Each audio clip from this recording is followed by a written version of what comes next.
ఏపీలో నారా భువనేశ్వరి నిజం గెలవాలి కార్యక్రమం కొనసాగుతుంది. ఈ కార్యక్రమంలో భాగంగా తిరుపతి జిల్లా నారాయణవనం మండలం పరిధిలోని తుంబూరులో పర్యటించిన ఆమె చంద్రబాబు అరెస్టును జీర్ణించుకోలేక మృతి చెందిన టీడీపీ కార్యకర్త కుటుంబ సభ్యులను పరామర్శించారు. వారికి 3 లక్షల రూపాయల ఆర్థిక సహాయాన్ని అందజేశారు. అనంతరం మీడియాతో మాట్లాడిన ఆమె చంద్రబాబు అంటే అభివృద్ధికి బ్రాండ్ అంబాసిడర్ అన్నారు. చంద్రబాబు 5 ఏళ్ల పరిపాలనా కాలంలో రాష్ట్రం ఏ విధంగా అభివృద్ధిలో పరుగులు పెట్టిందో మనమంతా కల్లారా చూశామని గుర్తు చేశారు. ప్రస్తుతం ఈ 5 ఏళ్ల కాలంలో రాష్ట్రంలో ఎలాంటి అరాచకాలు జరుగుతున్నాయో కూడా చూస్తున్నామన్నారు.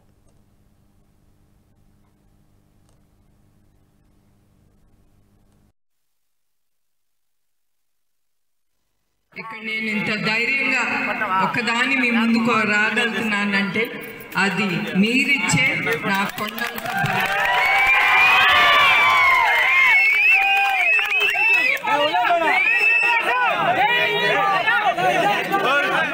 చంద్రబాబు నాయుడు గారు హయాంలో మీరు చూశారు మన ఆంధ్రప్రదేశ్ ఎంత అభివృద్ధి చెందిందో ఆ 5 సంవత్సరాల్లోనే.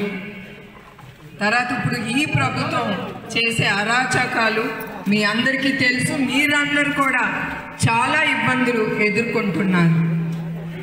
ఒక చంద్రబాబు నాయుడు గారే కాదు, ప్రతి ఒక్క కార్యకర్తలు, ప్రజలు ప్రతి ఒక్కళ్ళు భయపడిపోతున్నారు. ఎందుకంటే వాళ్ళు చూపించే వాళ్ళు చేసే అరాచకాలు అవి చూసి వాళ్ళు ఎందుకు చేస్తున్నారు అరాచకాలు?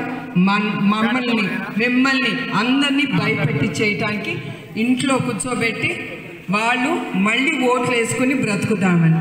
అందుకే ఈ కురుక్షేత్రంలో అందరం ముందుకెళ్ళి మన హక్కు కోసం, మన రాష్ట్రం కోసం మనం కలిసి పోరాడాలి.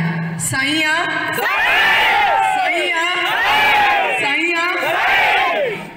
జై తెలుగుదేశం, జై తెలుగుదేశం.